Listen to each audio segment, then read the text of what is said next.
yesterday's news.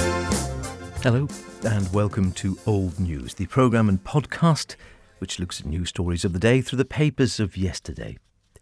Coastal erosion was back in the headlines this week, hearing from a farmer, I think on the west coast, who was saying again land was disappearing at a rate.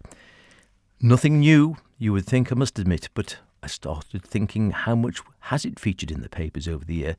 A bit, more in recent years it seems, although if I take you in the first instance back to 1703, no, not in a newspaper exactly of a contemporaneous times as it were, the Ramsey Courier, Friday, August the 25th, 1950, an article by a special correspondent.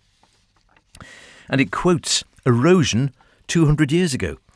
In 1703, in the Lord's Book, it was recorded that the Lord's rent on Cranstoul was reduced because of plundering by the Scots, and in the same year, the Lord's rent on Shellig was reduced because of the coastal erosion. Both Mr. Quayle and Mr. Moore quoted the old story of why the Manxmen in the north eat the pudding before the broth. Mr. Quayle and Mr. Moore from the Isle of Man Antiquarian Society. Talking about, of course, Shellig Point in Bride. The land that is lost around the coast, it goes on, is building up at the point of Ayr. Mr. Quayle told of the prophecy of an old soothsayer. Now, I'm going to struggle with this Manx pronunciation. I'll have to ask Phil Gorn. He's never around when I want him. Calia Negushig, who lived nearly 1,000 years ago. She said that before the end, I think this is the end of time, not the end of her life, a woman in Man and a woman in Scotland would be able to wring a blanket between them. A great visual image there of the two women within touching distance, in essence. On arriving back in Crosby, it finishes, Mr. Moore thanked Mr. Kinraid in the name of the company for his help and kindness in showing them around his farm. But it's fascinating, isn't it? 1703. They were talking about reducing rent because of coastal erosion. It's a wonder there's anything left, really, isn't there? And will we ever be able to touch Scotland? Not in our lifetimes, but in several hundred or thousand years? I don't know. Interesting point, though. We go to the Examiner, Friday, September the 6th, 1935. Coastal erosion is the headline. Crumbling Derby coast. And this is, 90 years ago. How the sea is eating in. The sea is making serious inroads on the Derby coast. This article indicates the strength of the problem that should be faced. From time to time, reports have been received as to the extent of the coast erosion at Derby. And with a view to obtaining first-hand information, an Examiner representative this week interviewed several residents of the locality and followed the coast for a distance of 2 or 3 miles, observing the ravages of the sea at this point. Where once cattle in the fields grazed and the farmer tilled his land is now part of the Irish Sea, and the waters are ever eating away large chunks of good agricultural land, depleting the farms of acres of land and threatening cottages only a stone's throw away. Proceeding from the direction on Southfield towards Ballacagh Head, one is able to see where huge slices of land have been washed from cliffs into the sea beneath. The coast erosion here is not so severe as further along, and a farmer has estimated that only about 1 yard per year is eaten away from Derby Church along to Ballasalla Farm. This will comfort those worshippers at Derby Church, still there happily, who some years ago got a nasty fright when someone declared that within the next few years the church would be washed away completely together with the churchyard.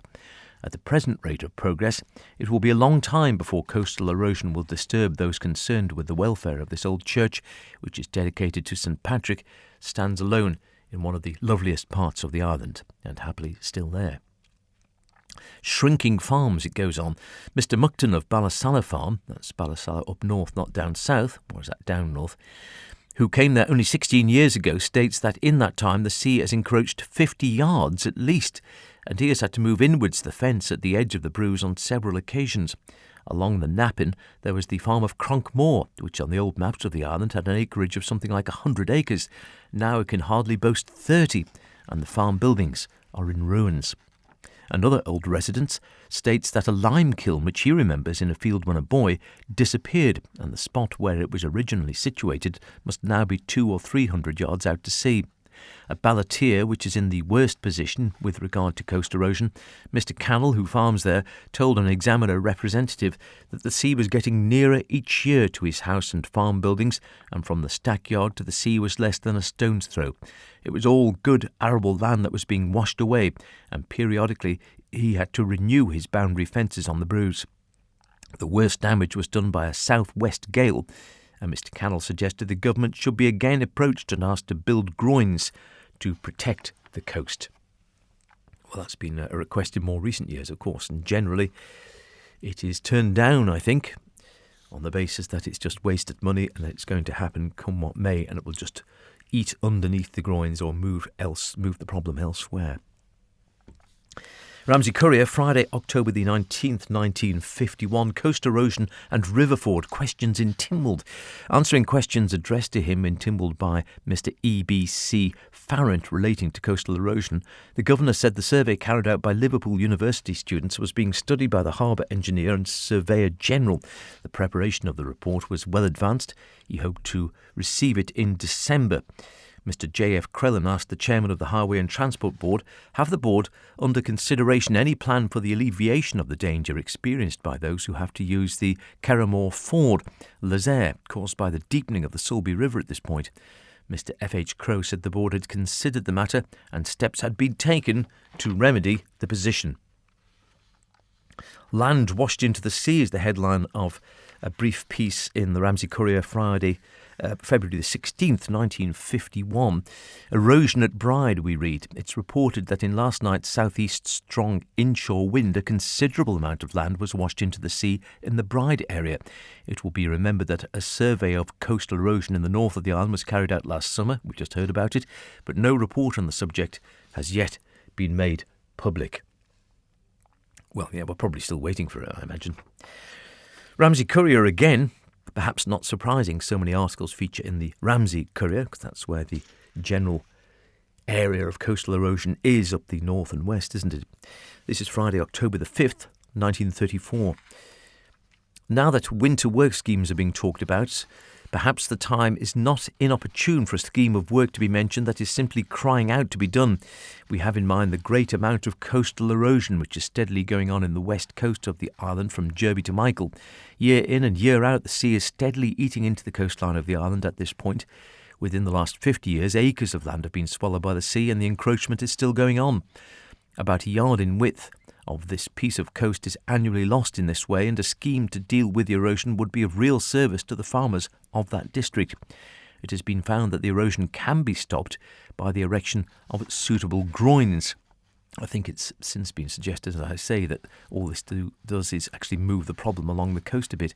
This was discovered in an experiment carried out on the beach at Michael, where coastal erosion was definitely cured, and there's been none at this particular point for many years. The matter was investigated at the time, and we believe a report was made to Tynwald to the effect that a sum of £5,000 would be required to carry out the work. The matter was thereupon dropped. Well, what a surprise. Times have changed, however. Useful work is required for the unemployed each winter.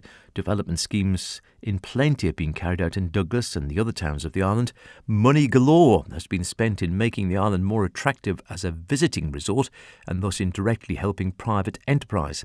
Cannot a little be spared for this part of the island in saving the very land which provides a livelihood for the dwellers of the district along the coastline of Derby, Bluff and Michael? We commend the scheme as one deserving of sympathetic consideration. 1934, that was. And 1951, coast erosion threatens 2 cottages. This is in the Courier again, Ramsey Courier, Friday, February the 23rd of 1951. A roadway disappears. Coast erosion has reached such serious proportions on the coast at Cranstall in Bride that following recent high tides, part of the old coastal roadway has disappeared and 2 cottages, which are present occupied, are threatened. I don't know whether they've gone or not. The extent of the erosion has to be seen to be believed, and the people who remember the coast road in existence from Cranstall to the Point of Ayr, along which traffic at one time moved to and from the brine pumps at the point, can visualise to what extent the sea has eaten away into the Bruise. The roadway gave access to these 2 cottages, and in consequence of the road having crumpled away, there is no front entrance, and the front gateway in each case is perched over a 12-foot drop onto the beach below. Indeed, in the case of Shaw Cottage, a 4-room building where Mr. and Mrs. Tom H. Tier are living, part of the garden wall has fallen away, and there's a distinct danger of the garden and the cottage being washed away, especially if the elements combine to give a southeast gale with a 20-foot tide. Mr. T.E. Kenyick, who lives nearby in a 2-roomed thatched cottage with his daughter, is also forced to use the back entrance because of the steep drop immediately in front of his front gate. An additional disadvantage for the occupants of these 2 cottages is that there is no pathway of any kind from the back of the house leading to the Point Road at the rear, and the occupants have the choice of either going through the fields or climbing down onto the beach and joining the Cranstall Shore Road between 200 and 300 yards further down. This roadway, as has been pointed out, skirted the bruise, but now that so much of it has been washed away, a road close notice has been placed where it joins the main road to warn traffic of the danger ahead. It was possible a year ago, Mr. Tier told a courier representative, for a motorcar to travel along the coast roadway and turn near the cottages. Mr. Tier has lived there for 25 years.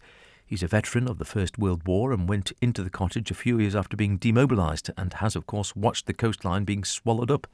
Many acres of land have disappeared from farms in the vicinity, Ballacallow, the Firth, Cronkbane and Balavarkish during the past half-century, and the rate of erosion has been accelerated considerably even during the past 12 months. It is pointed out that when about 3 weeks ago there was a 20-foot tide which undermined the bruise and caused the roadway to topple into the sea along with the brine pipeline, it was quite calm and there was no accompanying storm causing the erosion, and it is feared that if an inshore gale coincides with a very high tide, a catastrophe might occur. It goes on to say pipeline repaired. The brine pipeline belonging to the Manx Salt and Alkali Company. Do you remember them? Yes, the Manx Salt Company, although we are making Manx Salt again for the table, I'm glad to say, which formerly ran along the bruise at this point, now rests on the surface of the shore.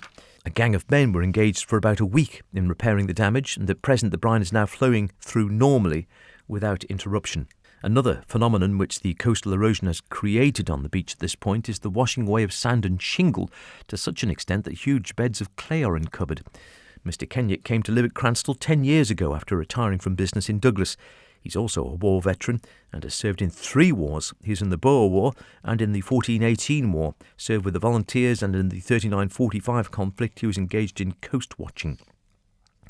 Both Mr. Tier and Mr. Kenyick hold the view that the government should have been alive to the danger of coast erosion years ago and should have taken steps to prevent what has just occurred recently. The damage now is so considerable that only a scheme on a very big scale could prevent further inroads being made. Well, if you go along the west coast, you will see some groins and some stabbits put out, mostly, I think, paid for privately. And as I say, I think generally the consensus is it's not worth doing because you're just shifting the problem along the coast. I stand to be corrected on that one, but I feel that's the general line of thinking. Not that, of course, we are floating in a sea of money these days, so anything that costs generally is, well, what shall we say, discussed for a long time, if not shoved along the road a bit. If the road's still there, of course. Fascinating to hear. It was an issue, of course, in the early 18th century, and it's still an issue in the 21st century. Suffice to say, I think we can safely say coastal erosion is old news. Until next week, cheerio. You're gonna be yesterday's news.